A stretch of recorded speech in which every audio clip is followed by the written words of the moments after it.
Good morning, everyone. We live? Yes, we are.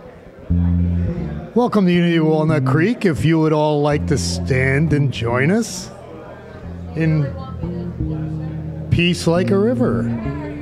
There we are. Now we're hot. Good morning, everyone. We're going to start off with a little peace like a river. So bring it on, David. 1 and 2. 1, 2, 3, 4.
That's where it's at. Thank you for being where you all are at today. Please rise and join us in singing our next song, which is Ain't Gonna Let Nobody. 1, 2, 1, 2, 3, 4.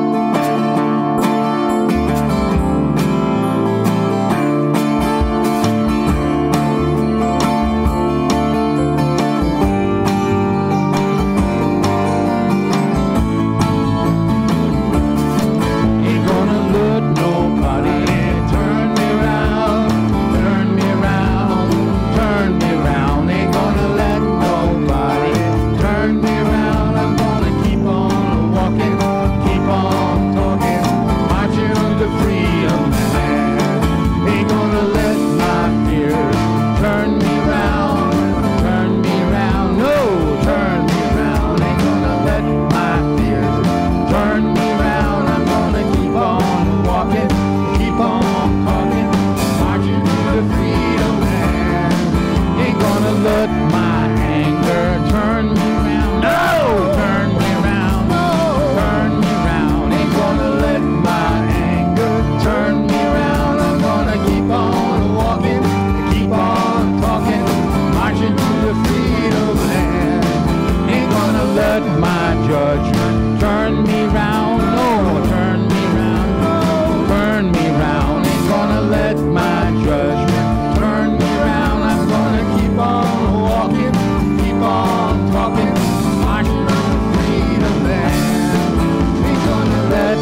Thank you. Good morning. Good morning, Ron. How is everybody this morning? Well, my name is Ron, and I'm a licensed Unity teacher here at Unity of Walnut Creek, and it is my privilege to stand up here and see the radiant light of God flowing from each and every one of you. So thank you for letting me give you service this morning. We truly appreciate it. John, dude, thank you very much. Appreciate it. David, and Dan, and Max, the boys in the corner, thank you. We've got some great ministers of music, don't we? Yes. So I need your help. Please turn to the camera behind you and wave to our brothers and sisters online. Good morning. Thank you very much for being here. We appreciate your presence, and please know your presence is a special part of our Unity community. So thank you for being here. If you have a cell phone, would you please make sure that it's on off or airplane mode, because we're taking a trip today. Yes, as we do every Sunday, right? We're going to take a trip into higher consciousness. Amen? Amen. All right. So Unity is a positive path for spiritual living. We know this to be true. And we have a mission here at Unity of Walnut Creek, and it's this. In a loving community, we empower spiritual growth by modeling and teaching universal spiritual principles. And you know what's really cool about that? Is all we have to do is be ourselves. Right? Amen? That's what we're doing here. We're learning how to be ourselves. Cool. So, we're going to move into our statement of faith right now. And as we do this, we're going to take a deep breath. And as we exhale, we're going to say thank you. Okay, so settle in and just take a deep, conscious breath. And release and say thank you. And then let us say our affirmation. There is only one presence and one power in the universe and in my life, the all-loving goodness of God. Yeah, let's say that once more. There is only one presence and one power in the universe and in my life, the all-loving goodness of God. Just soak that in and know it to be true. If you are with us for the first time and are comfortable in doing so, we invite you to raise your hand now so we may bring you a welcome packet. There is also a connection card in your packet. Oh, great. Okay. So they will come around you. Keep them up. There is also a connection card in your packet. Please take it to our bookstore for an additional welcome gift of a wooden necklace handmade by one of our congregants. If you would rather, you may pick up a packet at the welcome table and outside across the courtyard, and still visit the bookstore for your gift. So thank you so much for being here, and please know already your presence is part of our community. So thank you. And you old-timers, connection cards are available for you behind every, you young-timers. Is that better? Well, someone who's been here for a while. Faithful, yes, the Unity faithful, okay. I'm losing control, help.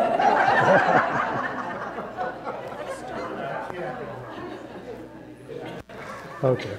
So connection cards are available in the seat pocket in front of you. With this card, you may submit a prayer request, and our prayer chaplains will pray with you throughout the week. You may also share feedback on these cards. If you request information, our staff will respond to you during office hours.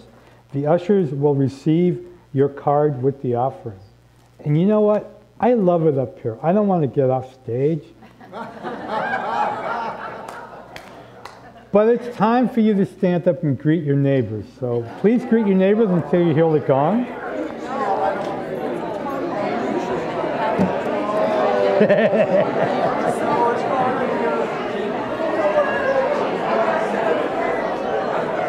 Good morning, man.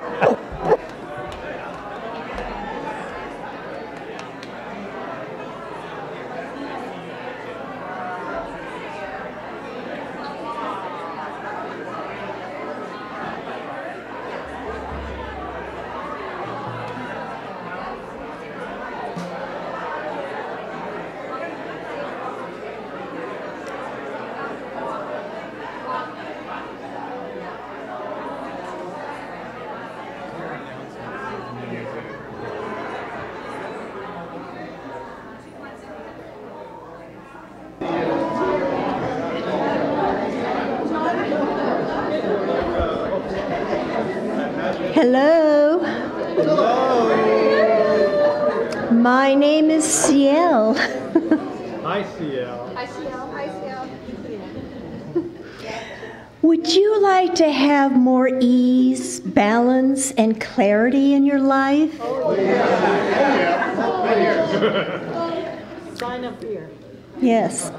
Join us on November 4th for our Follow Your Heart workshop. Together, we will explore heart math practices that will help you to increase your heart focus, make it easier to lead heart-centered lives with more ease, balance, and clarity. November 5th is our annual membership meeting. Join us in the community room for a light lunch. And during the meeting, we'll vote on proposed bylaw changes and elect 5 new board members. Yes, 5.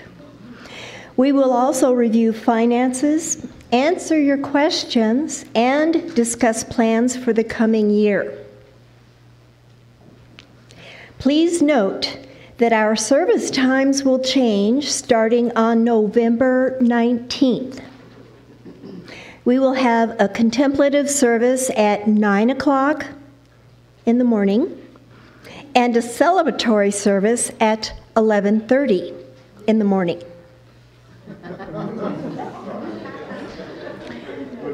Now I'd like to welcome Donna Dene, followed by Reverend Christian.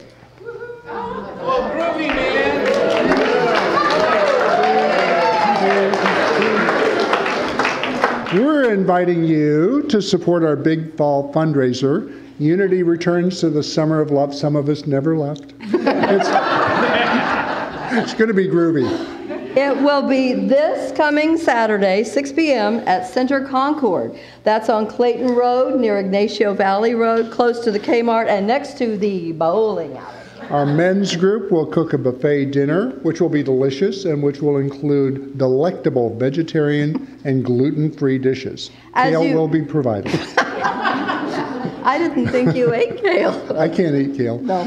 Okay, as you mingle and get mellow, also check out the raffle baskets, the silent auctions, playdate opportunities, nifty things. Definitely worth your moolah. Moolah, ooh la la. Well, there's going to be a dessert auction and live auction too. And the super raffle drawing with 2 great prizes, all the gift cards in our Lucy in the Sky jar, or a limo to dinner and the theater in Walnut Creek, and you don't have to be present at the drawing to win. You can buy your tickets right out there. I'll be out there. Buy your super raffle tickets today, and event tickets too, plus playdates, t-shirts, buttons, and more. And Susan went home between services to print more tickets. Yes, and there she is. But you can still buy tickets and playdates online this week. See the bulletin for more details. Today is your last chance for silent auction items, though. Yes, yes.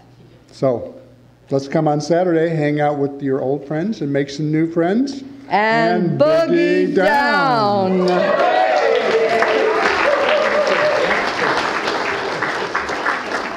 I got to work on this, putting myself after these skits. But I did wear my Summer of Love attire. And so in the spirit of Summer of Love, I'm going to tell you about a workshop we're having today that's actually a really important workshop on a completely different kind of topic. It's diffusing hatred. And the Interfaith Council Executive Director, Will McGarvey, is going to be facilitating this. It's to teach us when we're out in the community and God forbid we do come across some scenario where there is some kind of hatred going on, that we have the tools to diffuse that energy. So it's really important work, and I hope you'll join me. I want to know how to do that when I'm out in the community, and I hope you do too. So it's at 1:30 today, 1:30 to 3, right here in the sanctuary. Come join us. Thank you. And please take a close look at your bulletin for details on these and other activities. Now, let's enjoy some music. It's a little song by Garth Brooks that reminds us to stay the course through life's ups and downs, dark and light moments.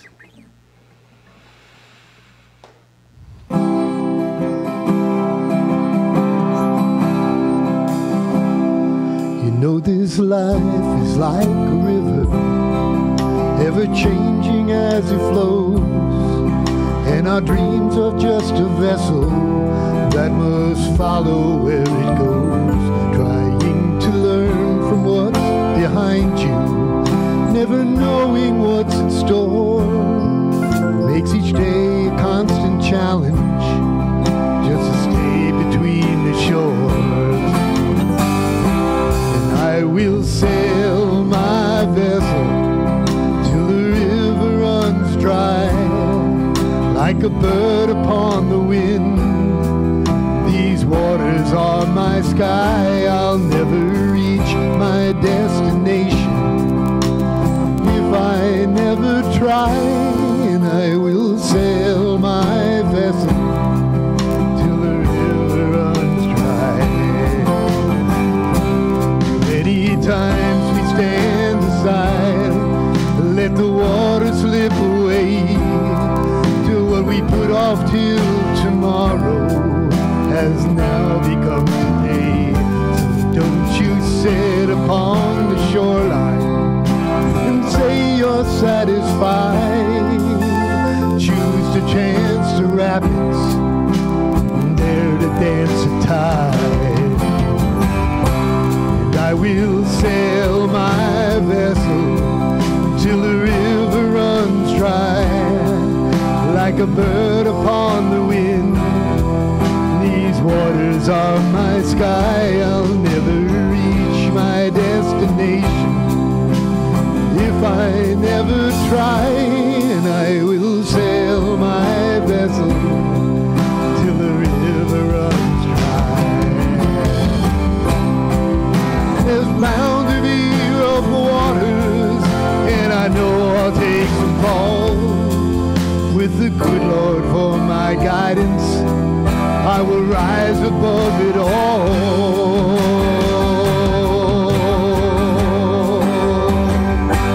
And I will sail my vessel till the river runs dry, like a bird upon the wind.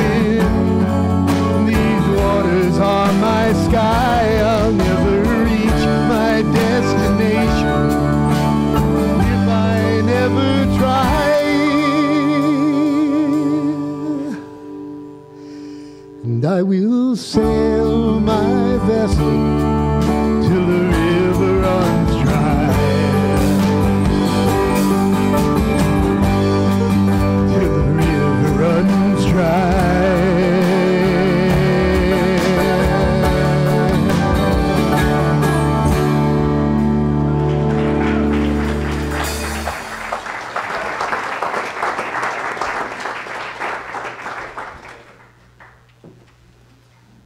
Bobby is our prayer chaplain today, beginning our time of meditation with this reading. Thank you. Shadow to light. I cast light upon shadow and reveal truth. Shadows are unreality, born out of ignorance of our own divinity and false conceptions. They are created out of our ego's defense mechanisms. Personal and collective shadows exist, but only until we acquire an understanding of our true heritage, thereby cast the light of divine truth upon them. When I flood shadows of fear within and around me, I am faced with my own false ways of seeing and believing I didn't even know were there. As I keep shining this light, the shadows dissolve in the light of God's love, and the divine I am emerges. Only the good remains. Overcome evil with good. Romans 12:21.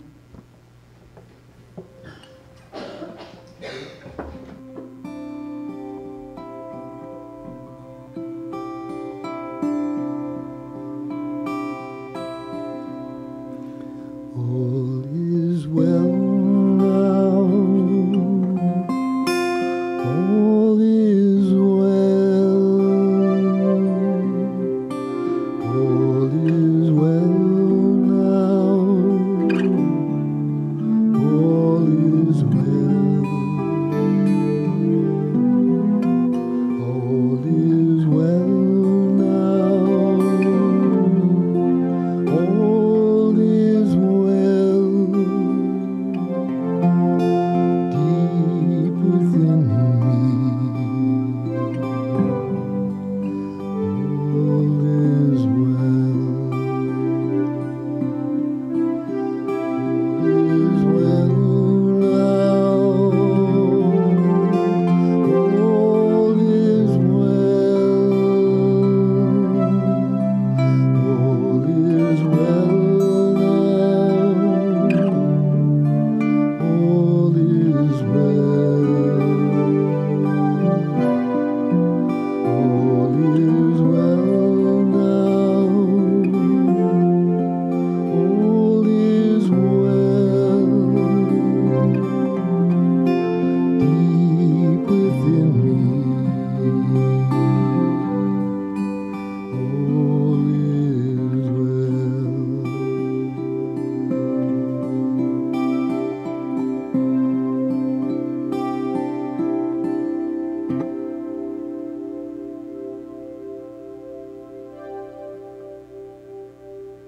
Allowing those words of truth to deeply land in our hearts.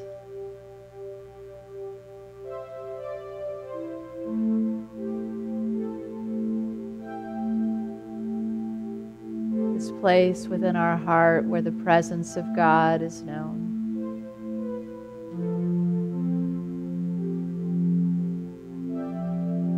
You open up this space and allow the light to emerge.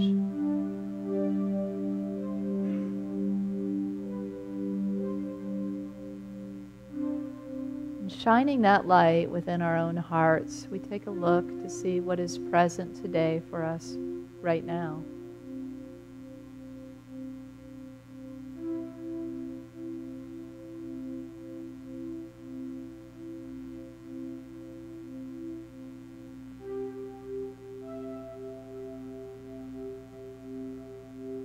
There may be feelings or sensations,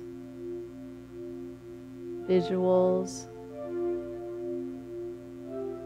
even thoughts and stories right here in our own hearts. I invite you to shine that light into all the little nooks and crannies all around. Inviting all aspects of yourself to come closer to the light at the center of your heart.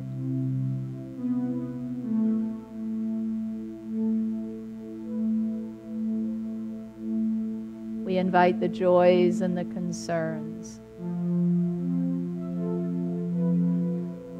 the heavy and the light feelings. Resentment comes and sits right next to forgiveness. compassion and the critic and the judge all join this circle of compassion and light and love. Everyone is welcome, even those parts of ourselves that feel shy or even invisible, unsafe, uncertain.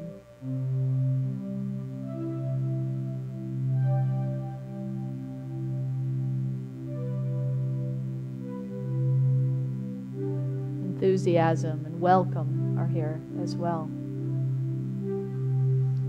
And so these aspects of ourselves sit together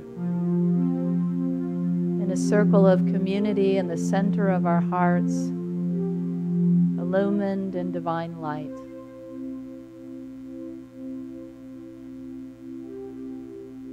And together we connect and immerse ourselves in the presence of God in the silence.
You may notice that bringing this community of self into the heart, into the light,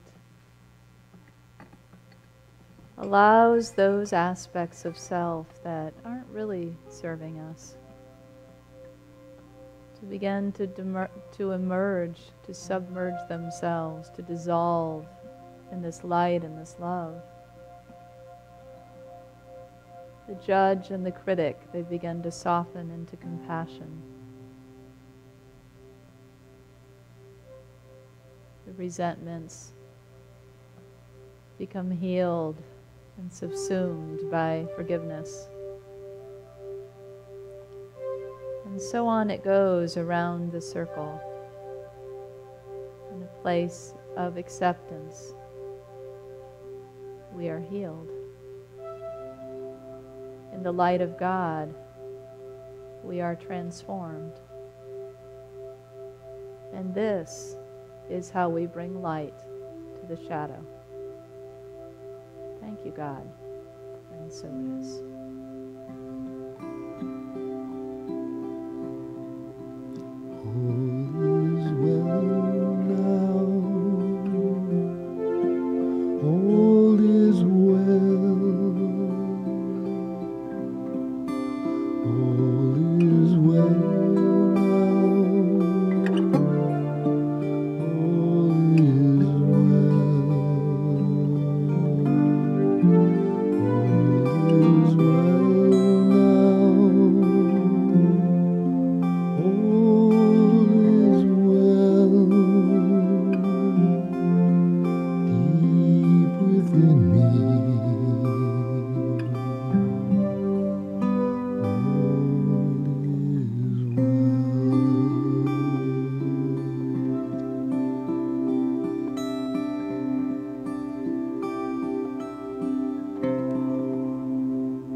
to share with you a little vision of the light that came to me one day.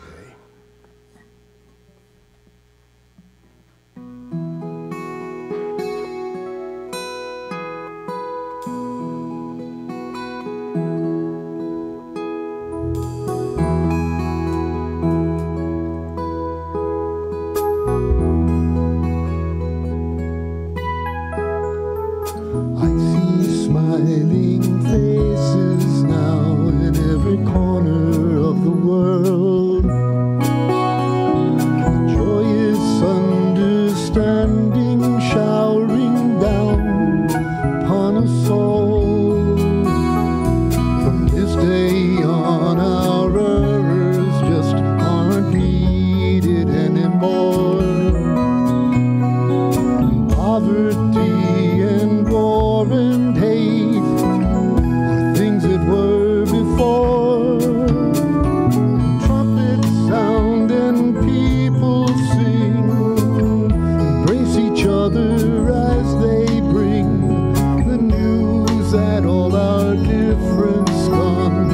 We found the truth we're one with. Every drop of rain that falls, rain peace. With every newborn baby's call, cry peace. Let every heart beat out with care. Let every voice vibrate the air. With every thought, one solemn prayer for peace.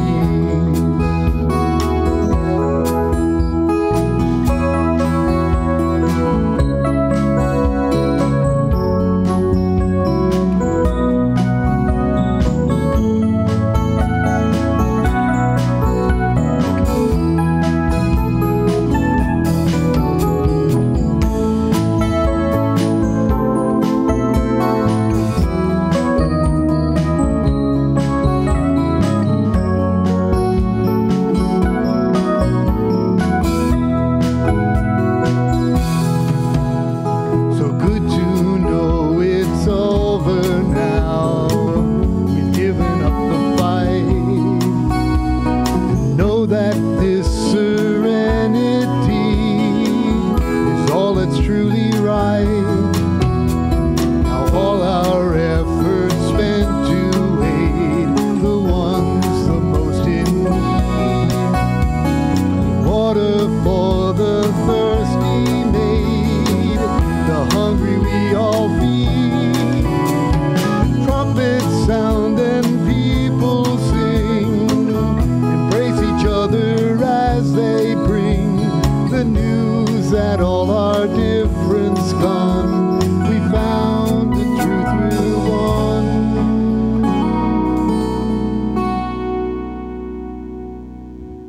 With every drop of rain that falls, rain peace. With every newborn baby's call, cry peace. Let every heart beat out with care. Let every voice vibrate the air. With every thought, one solemn prayer for peace. Let every heart beat out with care. Let every voice vibrate the air. With every thought, one solemn prayer for peace.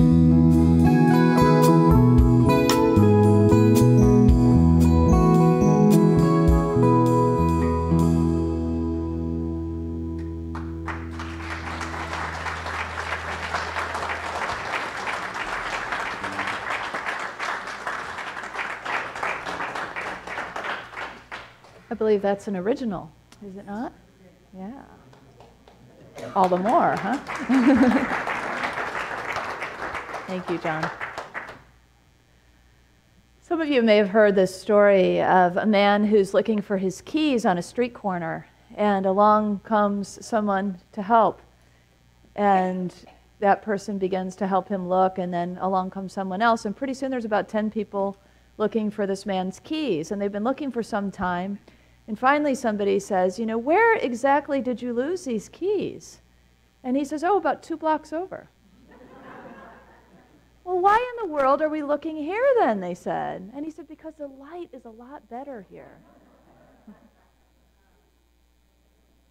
And in a way, that's what we do, right? We want to hang out where it's light and bright, even if what we lost is in the dark. And this is the work of this week, addressing shadows and saboteurs. This week in our series, we're in the 4th week. We're working with the book The Hope by Andrew Harvey, A Guide to Sacred Activism. And many of you are in study groups, and some of you are following along with the study questions and the chapter readings that are in your bulletin each week. So this week is really about bringing it forward, you know, into the light, so we can find the darn thing that we lost, whatever it is, or that we don't even know exists, but is sort of that underpinning, that soundtrack that's running our lives that isn't necessarily so productive for us.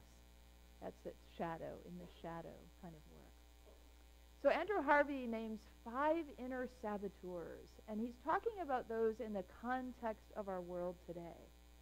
So he's saying essentially that these 5 inner saboteurs can get in the way, they can sabotage our work to transform and rebirth and bring forth the kind of world that works for all.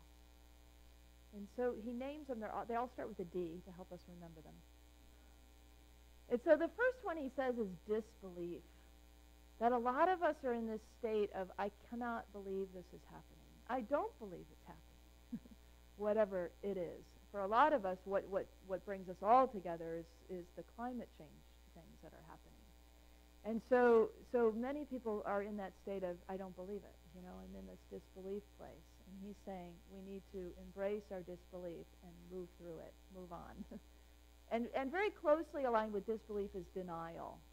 You know, it's not happening. And he says, well, that's the most dangerous of the saboteurs, to deny what's happening. And then the third one, he says, is, and this is once we start to move through the disbelief and denial, is dread. Ooh, you know, this doesn't feel very good. If this is so, it doesn't feel good.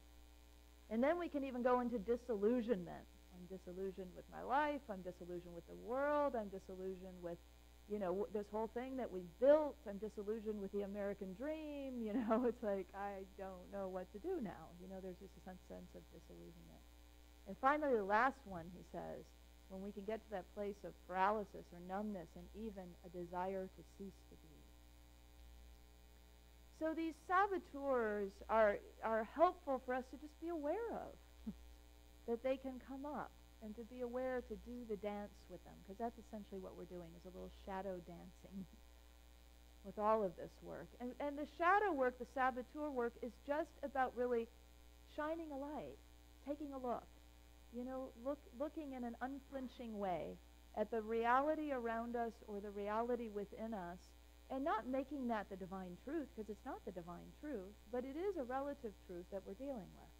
And so to deny it is not helpful, is not going to help us work toward the rebirth and the transformation that we want. So the shadow work is the looking. So I'm going to, you know, he names the saboteurs. I'm also going to name some of the shadows, both personal and collective, because part of it is the naming, is just the bringing it out.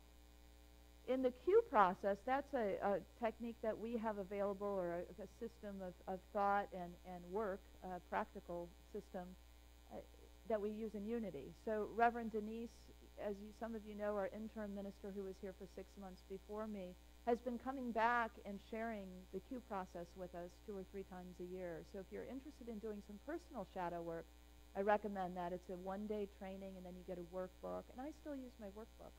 And you have, you know, coaching sessions. And so you can use that tool to help you identify your shadows and heal them and bring them into the light. And basically, their work, it's Gary Simmons and Jane Simmons, who are Unity ministers, and Rima Benario, the 3 of them who created this together. And their work is they basically categorize the personal shadows. So they say, you know, there's the category of unworthiness, And that can be a lot of things. You know, I feel unlovable, or like I don't belong, or, you know, that I'm not capable in some way, which sort of then bleeds over into the next one, which is lack. And in the lack category, we might think that we aren't enough in some way. We're not good looking enough or skillful enough. But we also may think there's not enough. You know, there's not enough time, there's not enough money, very common ones. And then the last main category is safety. And so under safety, of course, we may feel, you know, I'm not safe. That might be the underlying belief, or a sense of anxiety or uncertainty. So all of those things can be part of our shadow work. And so when we do the work, it might look something like paying attention to patterns or hot buttons. So say a coworker says something to you, some just passing comment, and you get extraordinarily angry. And you think, wow, this anger is sort of out of proportion with the comment that they made, even though that does really make me mad, you know. So we still have that kind of, you know, space that we're in. And so that might be a way that it triggers us, or it reminds us that some hot button has been pushed, and maybe that's a shadow, an underpinning. And what that is there's an underpinning core belief, a false belief about ourselves that's getting triggered. That's saying, I'm not good enough in some way, or I'm not worthy in some way, or I'm not safe. And so then there may be a projection pattern. You might notice that you know, your spouse or somebody, you might say, you know, he really thinks he's something, you know, or, you know, really thinks he's special. You know, like those kinds of thoughts that you might start to have about somebody. These judgmental thoughts that you're projecting on somebody. But you can see, if you are continuing to project that kind of idea, that underneath that might be about yourself a belief that you're not important, that you're not something special, that you're not of value. And so as we do the work, we begin to uncover that. As we shine the light, we uncover that, and we bring it up into the conscious mind. This is unity work, the 3 phases of mind, classic metaphysics, Charles Fillmore. Charles Fillmore is a co-founder of Unity, if you're not familiar with the Fillmores. Charles and Myrtle Fillmore, a married couple, were the ones that created Unity, all of this, the whole movement. And Charles' work around metaphysics and the 3 phases of mind, it's actually one of the trinities in Unity, is the 3 aspects of mind. And he says that the way all this works is that there's one way it's supposed to work, he outlines for us. So there's 3 phases of mind. The superconsciousness is the divine mind, the divine intelligence, the truth, the absolute truth. The conscious mind is the mind that most of us are very familiar with. The conscious mind tells you, I'm at Unity of Walnut Creek right now. It's 12:11. I'm sitting in a chair. I'm listening to a talk, or I'm daydreaming. You know, whatever it is that you become aware of, right? So when I said that, some of you went, oh, yeah, I was daydreaming. And that became conscious. It was unconscious before, but now it's conscious. And so that's the conscious mind, whatever you're aware of. So when we use the word consciousness, it's all that we are aware of. And then there's the subconscious mind. You could think of it as subterranean. You can't really see it, right? This is shadow work. That's where the shadow hangs out. And so then the shadow, then once illuminated, is brought up into the conscious mind. So Charles Fillmore says the way it's meant to work is that the subconscious is like this plate in which the superconsciousness impresses upon it the truth of who we are. You are valuable. You are worthy. You are enough. You are a child of God. You are beautiful. That's the truth of who we are. And it's meant to work so that it gets impressed upon the subconscious and it rises up into the conscious mind. And that's how we know ourselves. That's how we think of ourselves. That's how we operate in the world. He said where it all went wrong is when we forgot that we were divine. We forgot that there was this superconscious mind that was a part of us, and that we had access to that full absolute truth and divine intelligence. And so we stopped using that to impress upon our subconscious, identified with this conscious mind, and began to impress upon the subconscious whatever was in the conscious mind, for good and for evil. And so we have a mix of things in that subconscious mind, some of it very positive, if you will, and some of it more negative. And so the shadow work is when the negative becomes known. And that's pretty much what we're doing. So there are these personal shadows and this personal shadow work where we might have something come up, like I was mentioning earlier, a pattern of projecting or a button getting pushed. And then we can ask ourselves, we can look into that. What's going on for me? What am I really feeling? What am I, what's the soundtrack, the broken record that's running underneath my life that might even be running the show? So if you've got a broken record that keeps saying, I'm not safe, or I'm not worthy, or I'm not important, you can see where these buttons are getting pushed and this projection is happening. And you can begin to heal that shadow as you bring it into the light. This is the key, you see? It's left in the dark. We have to go to the dark to go find the key. It's not going to be found if we just keep hanging out in the light and bright spaces saying everything's joyful, everything's peaceful, everything's fine, it's all in divine order. Now, those are statements of truth, absolute truth, but we are also, and in this work and in this book and this call to sacred action, we are being awakened, maybe shockingly so, to go, oh, wait, in the relative world, even within myself, there are some things that need attention. There are some things that need to be put into the light. There are some things we all need to take a look at. So there are also collective shadows that we're probably all very aware of. Sharif Abdullah is the one I look to who's identifying collective shadows, and he's doing some work now with Unity churches. And he's identified 4 American collective shadows and his work is called Shadow to Light, his program, and it's to bring those 4 shadows into the light. And he names those 4 shadows as violence, otherness, and the other manifests, as we know, as sexism and racism and so on. And then lack, which manifests as both a sense of poverty, but also a sense of greed and hoarding. And then finally, despair, that manifests itself as depression and suicide and so on. When we move those shadows into the light, a transformation occurs, right? Violence, when moved out into the light and healed, becomes security and peace for all. And otherness, when healed and brought out into the light, becomes inclusive community for all. And when we take lack and we bring that into the light, it becomes abundance and even sufficiency for all. And finally, when we bring despair into the light, there is a sense of deep fulfillment, of divine purpose, a real sense of, wow, this is why I'm here, really being on target with our purpose, a sense of our gifts. And so that's the movement that we're headed toward. But the thing is, we can't just turn a blind eye and say some of it's not happening, because then we won't really have the real experience, the whole experience that we are meant to have as divine human beings. And some say we won't even exist. So, depending upon how deeply and widely you're hearing this clarion call to wake up, some of us might think it's as urgent as Andrew Harvey keeps trying to tell us it is through his passionate voice in this book. So that collective shadow work can be done in lots of ways. Yesterday, I witnessed a very important and clear way in which it was done, a beautiful way in which it was done. I went to the Bioneers Conference in Marin, and I went to the Indigenous Forum where 4 Native elders sat on a panel and told about California's history. If you don't know about it, it's pretty brutal, of their people, of the genocide and the dishonoring of women and the erasure from the history books and so on it went.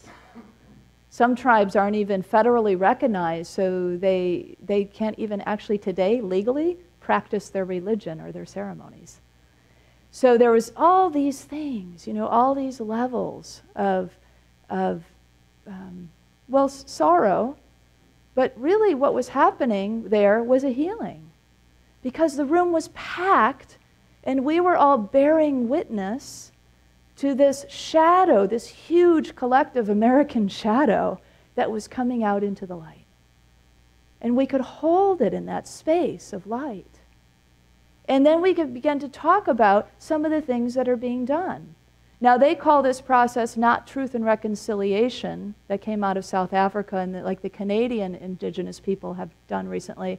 But these folks decided it can't really be reconciliation at this point because some of those sacred lands, they're parking lots and shopping malls and paved over their ancestors. But it can be truth and recognition. And so that's what we're in now, a process of truth and recognition, of telling those stories, bringing them into the light, and just holding them there. To even be able to say, wow, I'm so sorry that that happened to your ancestors. And as one of the elders said, it's nobody's fault in this room, but it's still there, and we need to address it and talk about it and heal it so we can move forward. That's what keeps us blocked. Our personal shadows and our collective shadows, that's what keeps us from the joy and the peace and the world that works for all, that all of us envision and know in our hearts. But we can't go there if we keep denying and trying to do a workaround, a spiritual bypass. You know, Psalm 23, yea, though I walk through the valley of the shadow of death, I fear no evil, for God is with me. Thy rod and thy staff, they comfort me. It's a beautiful verse to remind us that the presence of God is always with us. But there's also a key operative word in the beginning. Yea, though I walk through the valley of the shadow of death. It does not say I run for my life, I run away from, or it doesn't say I go around, and it doesn't say I pitch a tent in the middle of the shadow of the valley of death. But I walk. And this is what we're doing. We're walking. We're walking as the full marriage of the sacred activist and the divine mystic. We're walking as the holistic divine human being. We're walking as the sacred masculine and the divine feminine together. But none of that can come together in a holistic way unless we do the work to also look for the keys in the dark and bring them into the light. So this is some of the ways that this is unfolding for us. What is it that's under the shadows, or what is the shadow? It's really just ignorance, right? It's a not knowing. That's the whole point of the shadow. We don't know it's there because it's in the subconscious mind or the subterranean world, and it isn't until it comes up and breaks earth, so to speak, or comes out into the conscious mind that we recognize that it's even there. So our ignorance becomes knowledge, self-knowledge. Know thyself. You know, that's the oracle and over the temple in the Temple of Delphi. You know thyself. That's the inscription. And so that's what this work is. It's a call to know ourselves in all ways, dark and light. So much of our unity teachings around the transcendent and the spiritual and the mystical have left us so far into the light, which is fabulous, and we want to be in the light, that shadow, we can't see that shadow side of the denial piece. And so that's why this work is so important, is to enlighten us, so to speak, to enlighten these shadows. So the ignorance, of course, is one thing that's obvious, but then what's really driving it all is fear, right? Anybody know the acronym for fear? Yeah, that one's been around for a while. Isn't that good? False evidence appearing real. Yeah, false evidence appearing real. Oh, I've heard that one before too. Forgetting everything is all right. Yeah. So anyway, so there's this sense of fear underneath it all, right? That's the shadow. That is the idea of the beliefs that we hold, that it's just out of fear. That's why we have the collective shadows of violence and other and despair and lack, because of fear, right? That's how else, what else could it be? And Anodea Judith says that scared is sacred scrambled. So we've scrambled the sacred. That's what happened, right? And if we scrambled it ourselves, we can unscramble it. And this is how we do it, by looking, by naming, by bringing out into the light, by healing, and allowing it to dissolve in the light of God's love. That's the work that we're up to. So, you know, there's also the bringing into the light can be lightening it up, you know? Feels kind of heavy, right? To talk about shadows and saboteurs, and it's like, oh, this is heavy stuff. And it is heavy stuff. And I don't mean to make light of it by not acknowledging the sorrow and the heaviness. But at the same time, sometimes we ourselves need to lighten up, and it makes it easier for us to do a little dance with the shadow if we do. So we can name our shadows, you know. Oh, there goes, you know, Grumpy Joe, or, you know, Critic Carrie has arisen, or Judgy Jim, or whatever it is, you know. We start to name these different aspects. It might be a fun thing to do at home, although, you know, I don't know, maybe try this yourself before you try it at home with others. But it may be fun to begin to sort of name everybody's shadow, you know, at home, and let the person name their own first, though. This is important. Important rule. Name your own shadows. Everybody might be thinking it, but you name it. But make it a little more fun, you know, to be a part of this healing. Lighten it up, literally. And so Harry Potter also teaches us this. Do you know the ridiculous spell?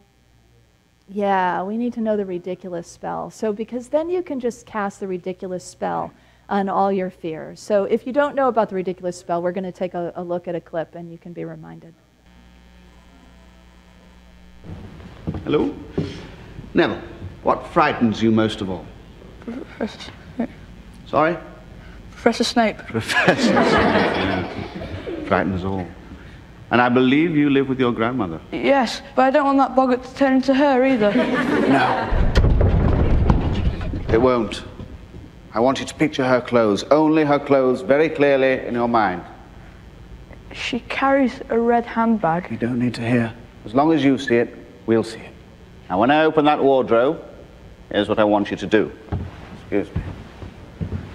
Imagine Professor Snape in your grandmother's clothes. Can you do that? Yes. Wand at the ready. 1, 2, 3.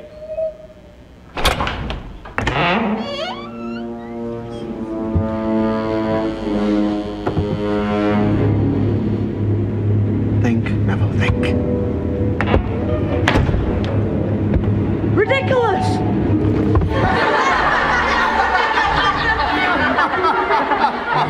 Wonderful, Neville, wonderful, incredible. Okay, to the back, Neville. Everyone form a line.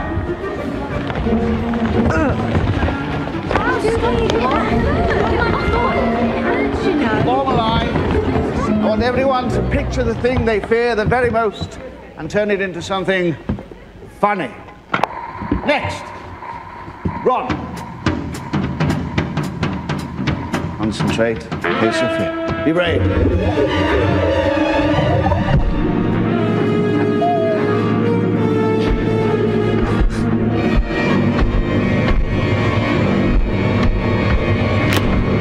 Wand at the ready, Ron. Wand at the ready. Ridiculous. Yes! You see? Very good, very good. Marvelous. Absolutely very, very enjoyable. Parvati, next. Step up. Show us what you see.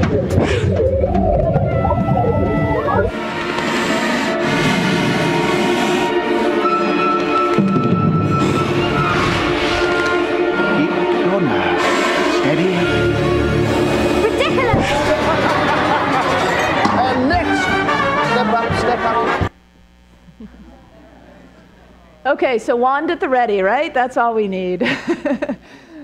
And as we move through, walking this valley of the shadow of death that it feels like at some times, we can just walk through with that wand of light.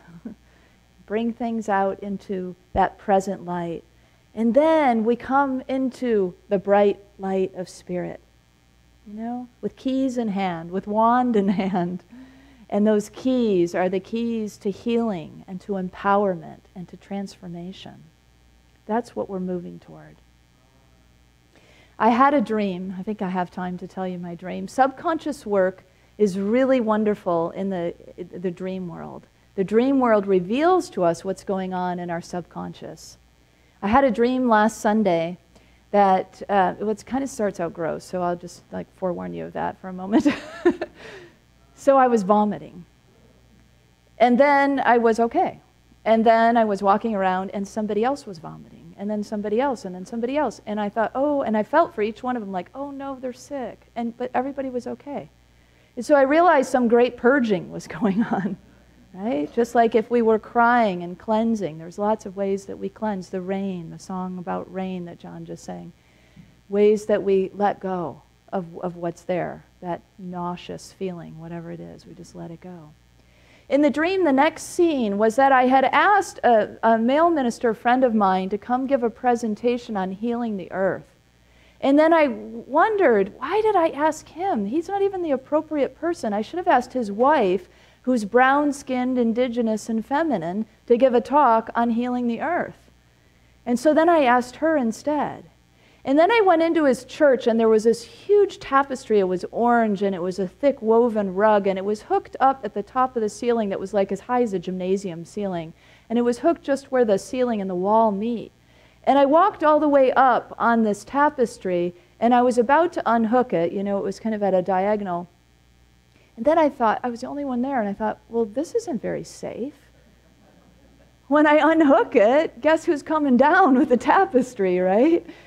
So I was just standing there wondering what to do in the dream. And I finally decided, you know, I was thinking it wasn't very smart. I shouldn't do it. I should wait till other people are there. And then I finally decided, no, I think I can do this. So I braced myself against the wall, quickly unhooked it, and then sort of catapulted myself down like a giant slide. You know, and then it ended up, you know, sort of exhilarating, actually. It was that scary fun thing, you know? You ever have that scary fun thing? So for me, what the dream was, besides about the purging we all were doing, was about recognizing that we need to unhook the old ways of being, the old structures, the old understanding of the patriarchal world, in part. And what that means is not about not men and now it's only women. You know, please don't misunderstand what that's about. That's not what it's about. It's about a world that is not working for us because it has gotten way out of balance. And so there is too much competitiveness, too much greed, too much, you know, violence, all these things that have gotten way out of balance. And so the unhooking was the unhooking of these ways of being. And the orange tapestry, it was orange. I thought of my friend Dr. Carrie Vaughn, who told me if hospitals were painted orange, everybody would heal a lot faster. Orange is a healing color. It's the second chakra. It's a place where we have a lot of work to do, but it's also the womb. And so it's a healing color. And so in the end, I was safe, and I was able to recognize the kinds of leadership we need and the kind of thing that needs to be unhooked. And the dream was both personal and collective. Sometimes we have those dreams that have those weave in both the personal and the collective. So I could see my part in it as well as what was going on collectively. So I share that with you so that to inspire you, hopefully, to pay attention to your own dreams. It's really rich material that we're working with during this series.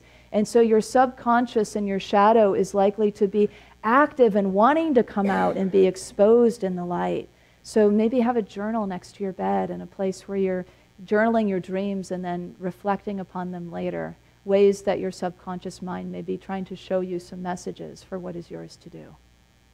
So I hope you have a wonderful week of addressing shadows and saboteurs. Don't forget your wand and to make of it a light experience. Let's close out with this affirmation together. Together, I illuminate the shadows with the divine light of recognition. So it is.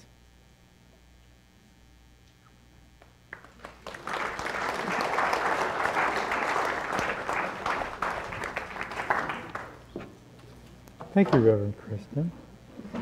Some of the most beautiful parts of my spiritual growth have been walking through the valley of the shadow. And I did the cube practice, or the cube process, about a year ago, and for me, I found it to be one of the most beautiful and gentle ways to look at that shadow self. So if you have a chance to look at this, please do. Prayer opportunity. Our prayer chaplains are available after this service to provide personal prayer support. They are wearing lavender stoles. Whether you have a joy or a concern on your heart today, praying with our prayer chaplains is a powerful opportunity to have intentions raised up in consciousness. It's prosperity time. Yippee yahoo! Wait. Let's do it again. It's prosperity time. Yahoo! So let us now open our hearts, as if they weren't already, right?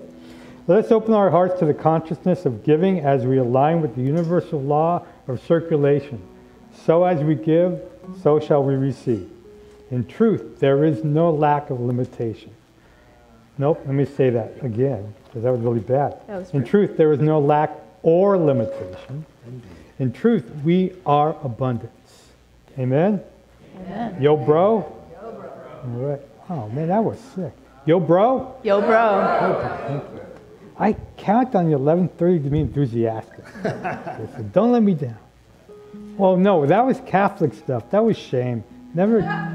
You guys never let me down. That's bad. Okay. There are a variety of ways to financially give to our community. For credit card donations, please use PushPay or on your smartphone, or take an envelope from the clipboard in the back of your chair. Please include the 3-digit CVC found on the back of your card. Those of you at home can also use PushPay or click the donating button on the Watch Live page.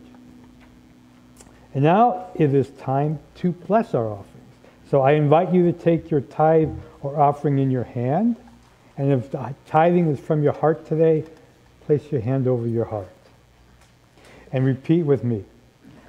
Divine love, one with me, blesses and multiplies all that I am, all that I have, all that I give, and all that I receive. I am joy-filled and grateful. Boys. A song that Jim Croce gave us, left us with of purpose, and has been particularly meaningful to me as I've emerged from my shadow. 1, 2, 1, 2, 3, 4.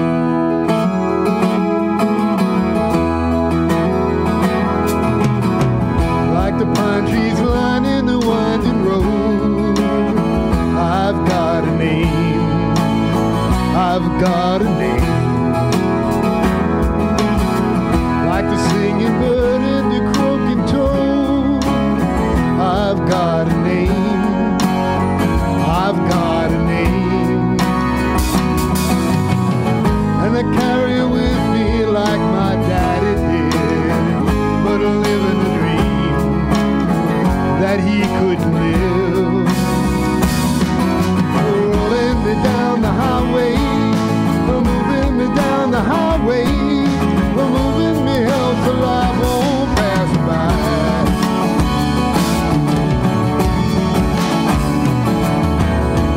Like the north wind whistling across the sky, I've got a song, I've got a song.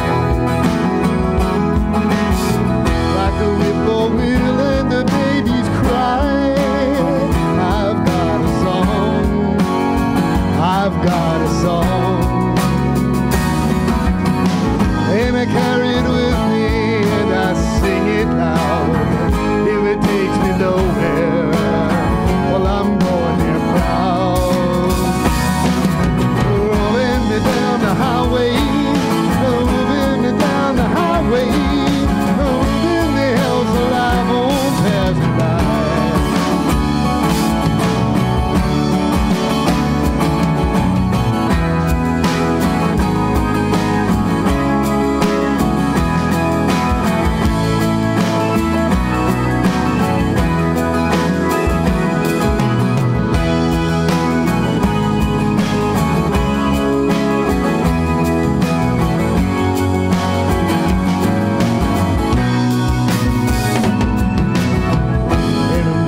Go there free. Like the fool I am and I'll always be. I've got a dream, I've got a dream. They can change their minds but they can't change me, 'cause I've got a dream,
You guys did Jim Croce proud today. You bring the offerings forward, please. Let's bless these offerings. And let's also hold in our consciousness all the gifts that are given online through bill pay and all the ways that we receive. We hold it all, giving thanks for the prosperity that continues to bless our ministry, our community, and our greater world. Let's bless this together with the affirmation that's on the screen. Together, we give thanks for the ever-increasing, unceasing flow of absolute good in our lives now. So it is. Come on in, children and teachers. We are marching in the light of God. We are marching in the light of God. We are marching in the light of God. We are marching in the light of God. We are marching, marching, we are marching, marching, we are marching in the light of God. We are marching, marching, we are marching in the light of God.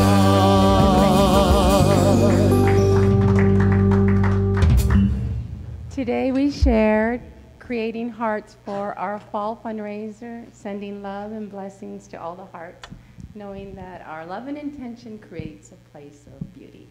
Wonderful. Thank you. Let's bless our children and teachers together with the blessing that's on your screen. Youth and teachers, you are loved, special, and important. The light of God shines through you. And this is the truth. All right, let's join hands and close out with our prayer of protection and peace song.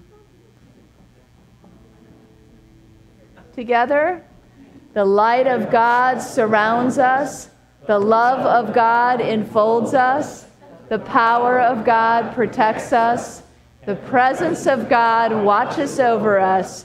Wherever we are, God is, and all is well.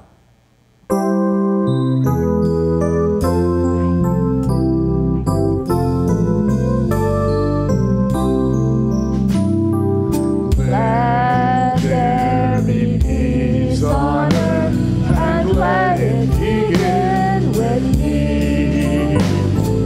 Let there be peace on earth, the peace that was meant to be, with God ever present, family all are we.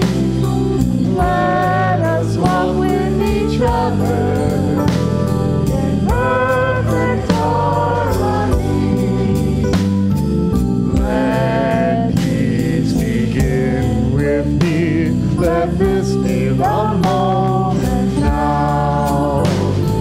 With every step I take, let this be my joyous vow. To take each moment and live each moment in peace eternally. Let there be peace on earth, and let it begin with